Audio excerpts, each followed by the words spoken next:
welcome back to GTR, and thanks for joining us for this Bonanza. Bonanza!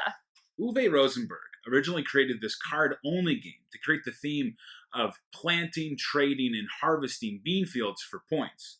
Since it was originally published by Rio Grande Games in 1997, Uwe has gone on to create many additions since then.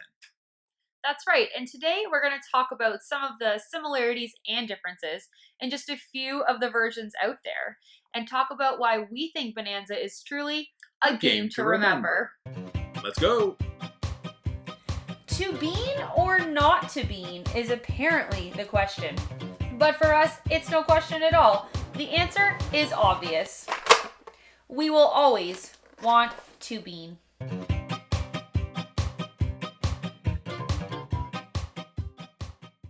The original game features various types of bean cards to play with 3 to 5 people, with additional types added in when playing with 6 to 7 people. A unique trait of Bonanza, which remains true to all the card versions, is that the cards you draw must remain in your hand in the order you receive them. In a nutshell, players take turns planting the first and/or second card in their hand, then reveal new cards in which they either trade off with their opponents or plant them in one of their own fields, with an option to buy a third bean field for planting upon. The trading component to this game is a lot of fun and keeps players engaged throughout the entire game, even when they are not the active player.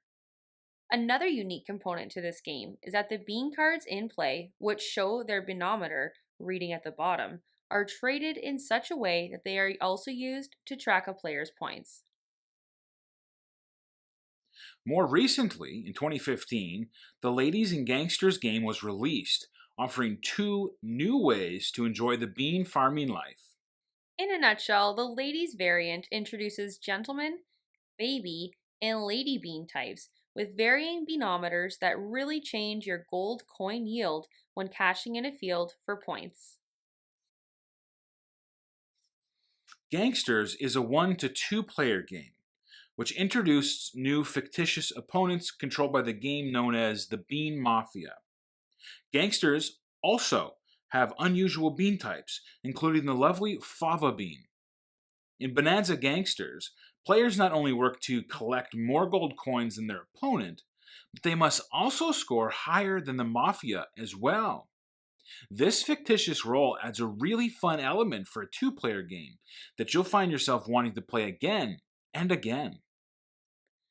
Moving on to the smaller boxes that pack a whole lot of fun, Uwe released the dual version, which is designed for 2 players exactly.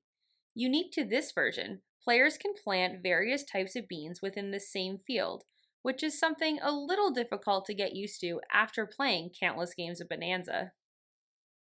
Both the 2-player games, the Duel and Gangsters, only have a small trading component, but still give you enough of that original Bonanza feel.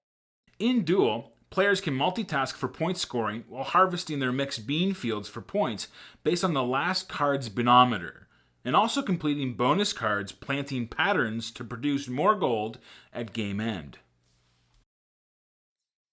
The last version we are showing viewers today is Uwe's dice variant of Bonanza, known as Werfel, which is the most different from all the versions we have shown you. In Werfel, players receive a dice reference card and gamble with dice rolling to complete patterns rolled to once again receive gold coins. All players must watch the active player's rolls, as there is always a chance that their opponent may produce the dice combination they have been waiting for.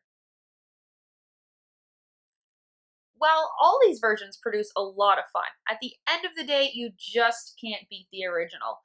So much so that all the members in our family have their own copy of Bonanza in their home, so that it's always an option at family game night. We even have a designated cottage copy. That's right. So if you're looking for a game that's fairly simple to teach, has a quick setup, and a whole lot of fun, consider adding any one of these Bonanza games to your collection to start your bean farming career today. Thank you for joining us on A Game to Remember, and happy harvesting!